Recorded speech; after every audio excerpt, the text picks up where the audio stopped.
Donc nous, au Pays des Herbiers, on s'est posé une question de savoir si le Père Noël était vraiment une ordure. Le Puy du Fou.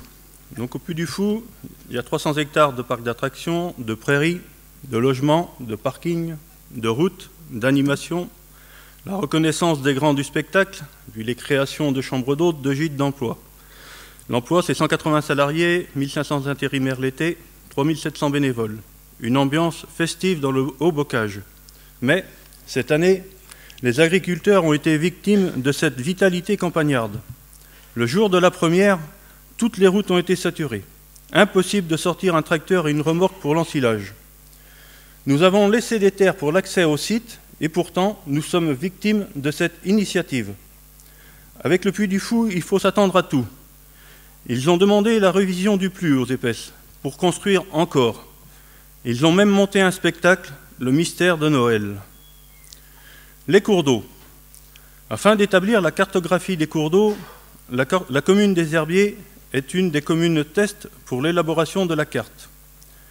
Un groupe de travail a été mis en place et a évolué au fur et à mesure avec des associations environnementales imposées par la préfecture.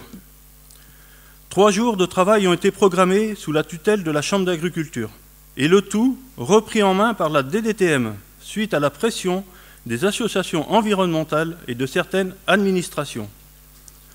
À la dernière réunion sur le terrain, seules la DDTM et l'ONEMA, devenue Agence nationale pour la biodiversité, étaient présentes, mais aucune association, ni le SAGE. Le travail de la commission sur le terrain est-il réellement pris en compte? Des reclassements après coup sèment le doute. Qui aura le dernier mot? La DDTM, l'ONEMA ou les associations?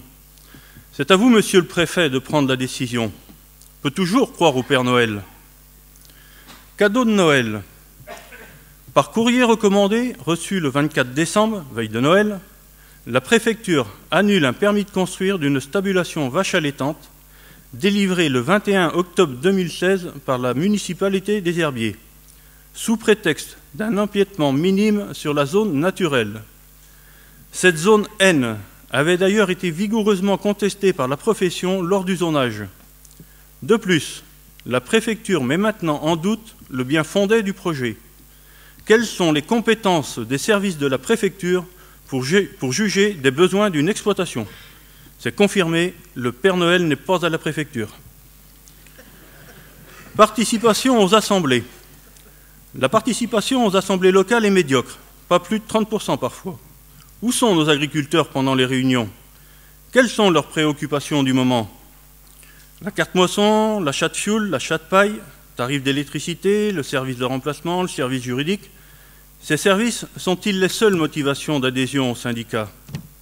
De plus, vous demandez à nos adhérents du syndicat de participer à des manifestations pour développer le cœur de gamme qui profite à certains adhérents de groupements. Le syndicalisme est-il à la botte de certains groupements? Les adhérents ne peuvent plus croire au Père Noël. Intempéries. L'hiver 2015-2016, l'implantation des cultures d'automne s'est bien déroulée. Végétation exceptionnelle, les animaux ont pâturé jusqu'à Noël, aucune gelée. Le blé, l'orge, le colza, le lin nous laissaient espérer une récolte prometteuse. Le printemps trop humide, les cultures trop développées, les animaux trop longtemps en stabulation, juste le temps de faire les ensilages d'herbes et les semis de maïs, mais c'était sans compter sur l'après-midi du 27 mai, avec ses 90, 100 voire 120 mm d'eau et de grêle tombés en 1 heure de temps. L'excès d'eau a couché les cultures et anéanti les récoltes. Même nos anciens, devant leurs quelques arpents de vignes, entièrement dégarnis et gelés, se sont résignés. Seuls les piquets et les fils de fer pouvaient désormais attraper la maladie. Plus aucune récolte pour 2016. Pendant la période des fêtes, nous avions pourtant vraiment cru au Père Noël. Et puis il y a eu la parade des saveurs. Les jeunes agriculteurs, avec le soutien de leurs aînés, ont imaginé une parade des saveurs à l'occasion de la parade de Noël le 3 décembre aux Herbiers. Nous avons proposé l'assiette des saveurs composée de 4 viandes, bœuf, veau, lapin, volaille, plus un produit laitier. Les grillades, autour du grand feu de bois, ont permis de communiquer et de réchauffer l'ambiance avec les consommateurs.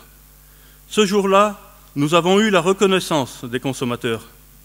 Nous espérons que les autres acteurs des filières comprennent que nos produits ont une qualité, un prix, tout en préservant la qualité de vie dans nos campagnes.